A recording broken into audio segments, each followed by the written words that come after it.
Hello everyone, I welcome you all to this session. In today's session, we'll discuss about Module 5.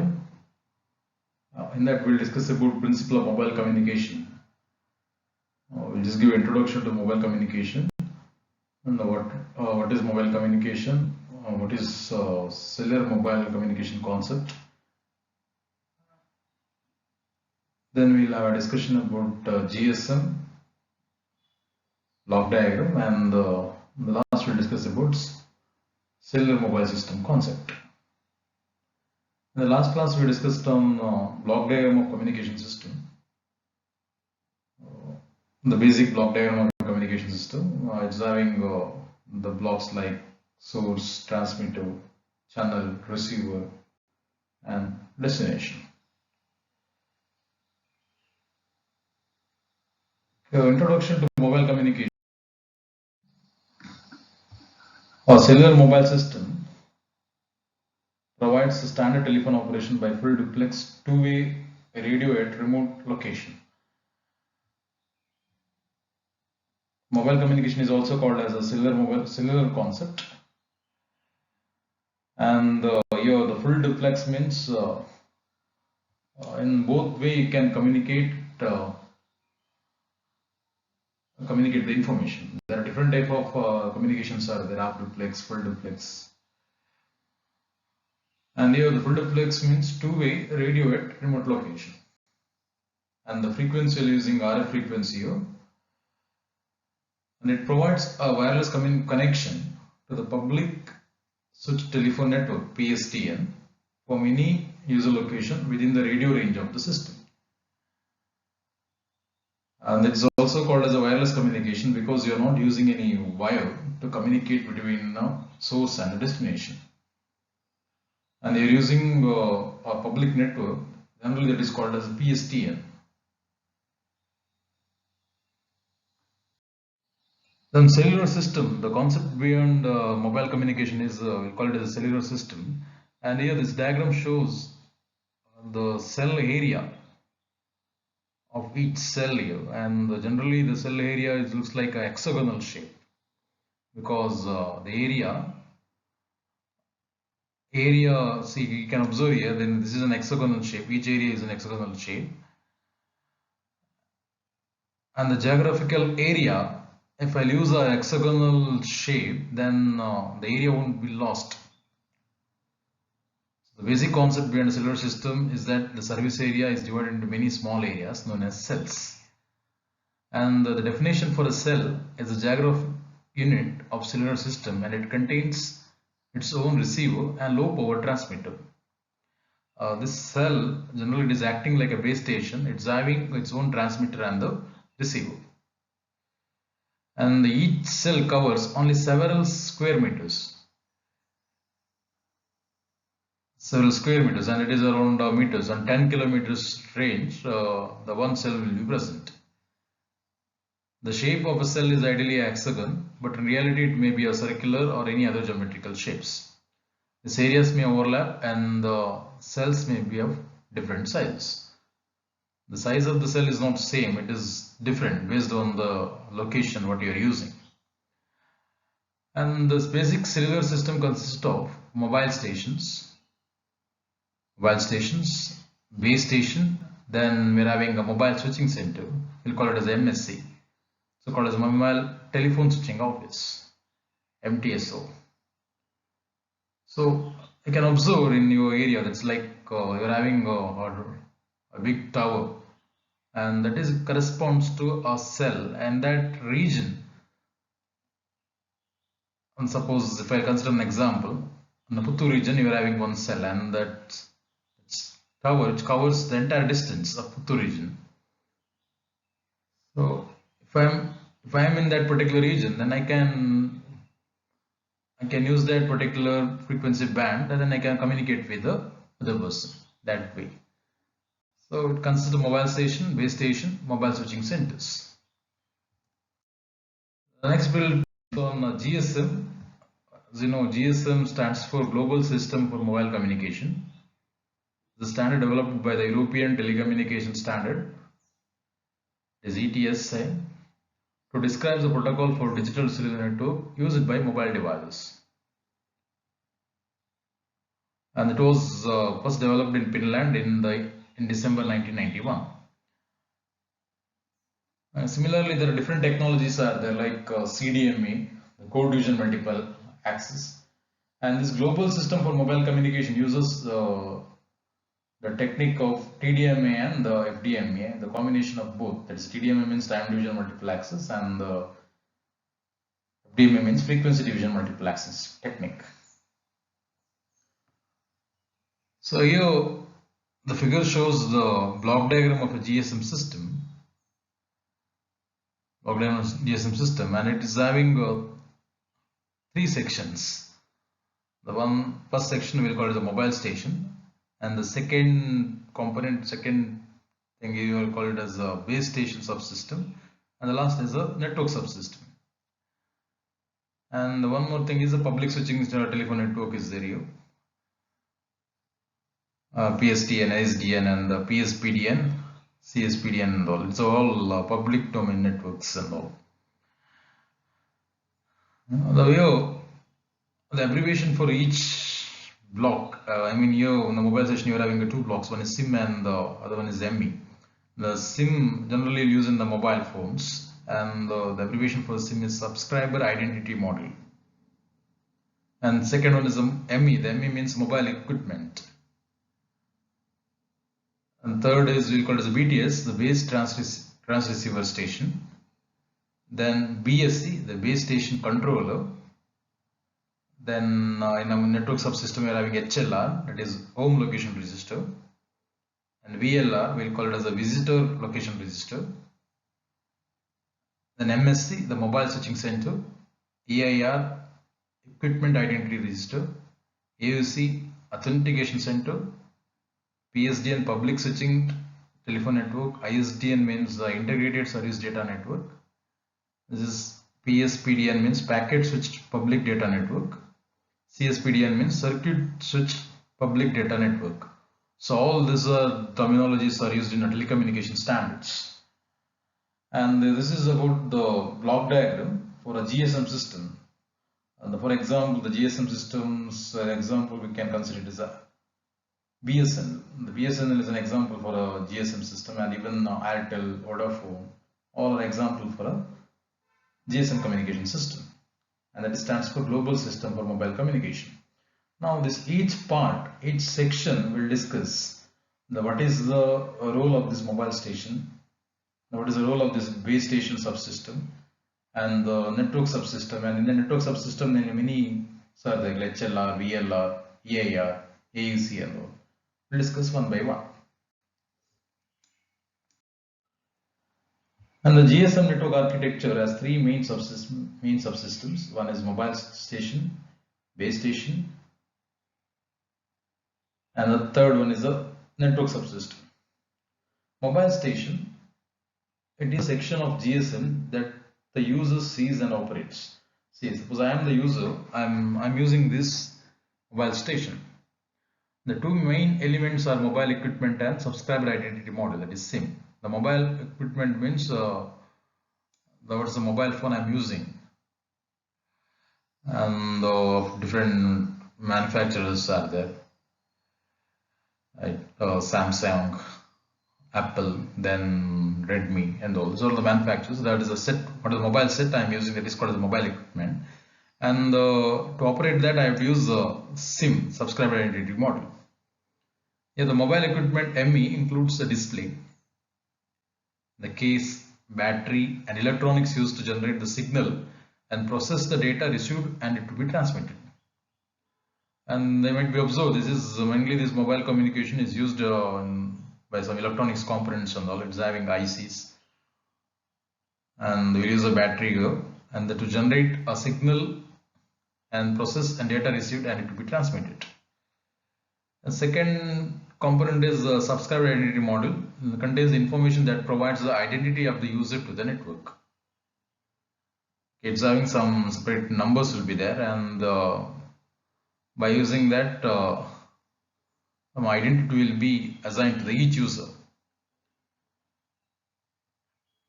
And similarly, you might be knowing in the mobile equipments also there is one particular number is there, and they use that number to detect the mobile equipments.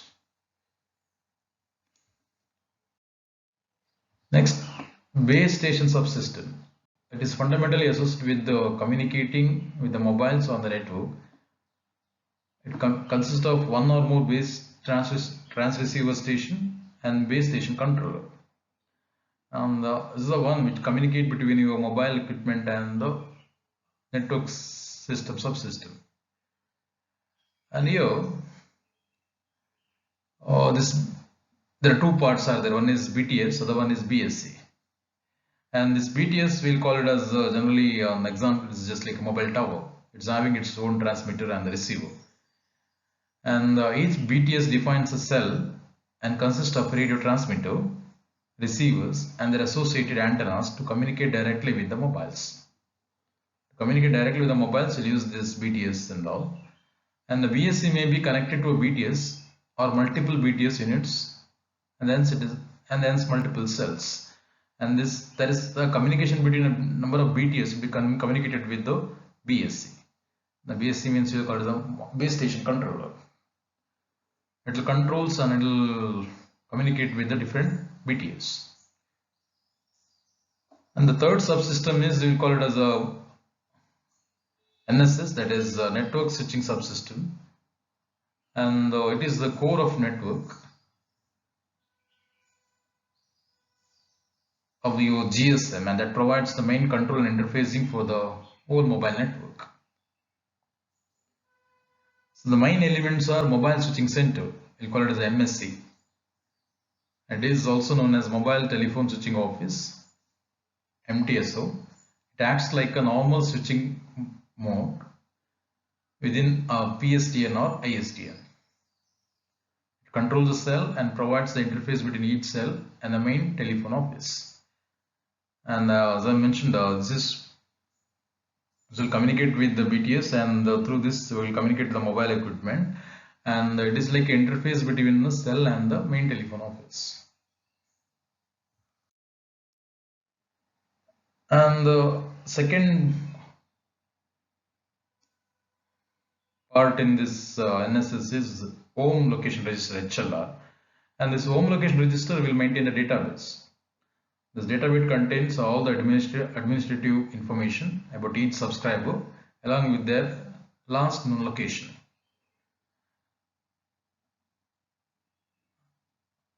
So it will maintain the database of the users, write their information like the name, address, and all. Some database will be maintained for the each users, and this call information, everything will be stored in this home location register. So next one is the visitor location register, VLR. This contains selected information from the HLR that enables the selected service for the individual subscriber to be provided. And next is equipment identity register, EIR. This is an entity that decides whether a given mobile equipment may be allowed onto the network by checking its IMEI. So here, every equipment, every mobile phone is having, as I mentioned, is having some unique number. That number is identified by IMEI, that is called as International Mobile Equipment Identity. Okay, by using this identity, we can trace the mobile. Suppose if the mobile is stolen by someone or it will be lost, and if I want to trace that, I have to use this IMEI number. And last is authentication center. This is a protected database that contains a secret key that is contained in the user SIM card. And regarding the SIM card information, authentication centers will be there, and the authentication center in the sense, suppose if I am using a Vodafone SIM, then it's having some keys will be provided for that. The authentication information will be there. That information, everything will be stored in that authentication center. So these are the three important parts of your GSM architecture. One is the mobile station, second one is your base station, and third one is your network subsystem. We will discuss about the basic cellular telephone unit. Exactly how cellular unit or cellular mobile phone works, and what are the different blocks are there in cellular telephone unit. And here this is related to the communication, how actually the communication is performing. It's having on receiver, a transmitter, and the frequency synthesizers. We'll discuss that each and every one. The frequency synthesizers, it will synthesize the different frequency and it will allot to the different uses. And it's having an antenna, the antenna will be used. Then it's having some other part like logic unit, some information how the data will be transferred from mobile to this communication, and logic unit will be there. Then control unit, and the last one is your mobile phones, mobile equipment. So this is the block diagram of a cellular mobile radio unit. We'll discuss this one by one. And the cellular telephone unit consists of 5 major blocks. This one is a transmitter. It is the low power FM transmitter operating in a frequency range of 825 to 845 megahertz. As I mentioned, it is in RF frequency range, and so frequency is in terms of 825 to 845 megahertz, and it has a 66,630 kilohertz transmit channel.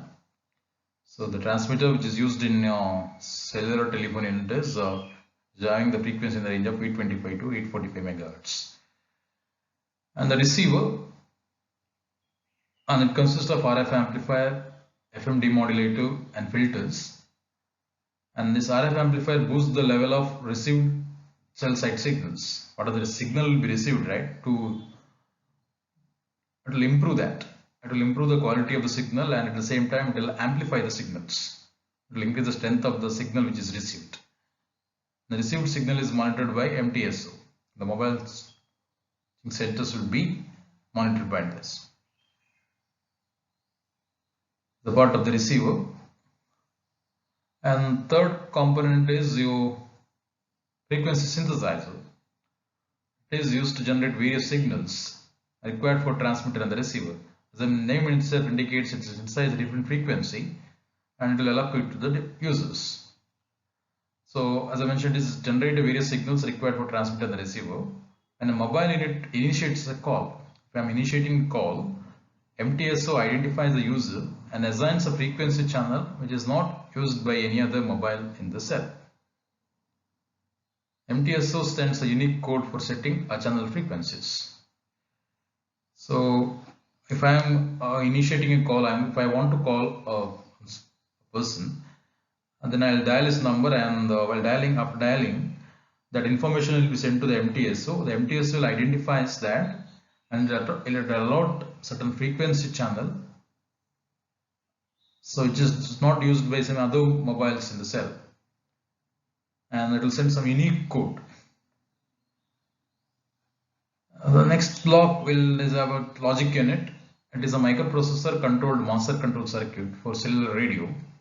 It basically controls the complete operation of MTSO and mobile unit.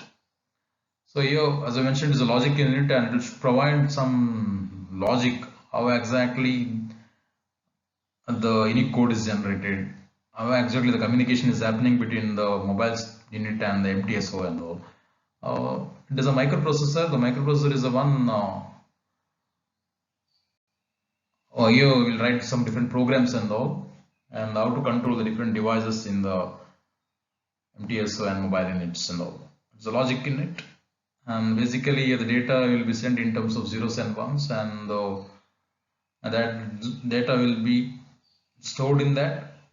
What are the data information, everything will be stored in this microprocessor, and if it is required, and that will be accessed by MTSO and all. Next part is a control unit. It is a set of speaker, microphone with touchstone dialing facility, and it stores the memory like numbers and dialing features and all. So it is related to your mobile phone, and in the mobile phone you might be knowing you are having a speaker, you are having a microphone, with touch-tone dialing facilities, and it stores the memory like numbers and the dialing features, and it stores information related to the user. I'm a user using a mobile phone, and it's having your loudspeaker, microphone, and all, and it's having a dialing feature. So every information will be stored in that. This is about the control unit. So this is about the basic cellular telephone unit, and what are the different blocks which is present in a cellular system: transmitter, receiver, frequency synthesizer, logic unit, and control unit. So here we are not discussed in detail just what is GSM, what is the block diagram in GSM, and all terminologies we just mentioned. Basic or briefly we explained about each blocks in the GSM architecture. And this basically this is called as a wireless communication. Here you are not using any wire technology to communicate between the source and the destination. And the operating frequency in mobile communication is in terms of RF, that is in terms of megahertz, around 800 to more than 500 megahertz and all. So this is about the communication system, which comes under your module 5. There are two important concepts in the communication system. The one is your block diagram of communication system, and you should know what are the different blocks are present in the communication system. And second one is the architecture of GSM system. So both are important. In the module 5 you can expect one or two questions, one from block diagram of communication system and another one is from GSM architecture. Thank you.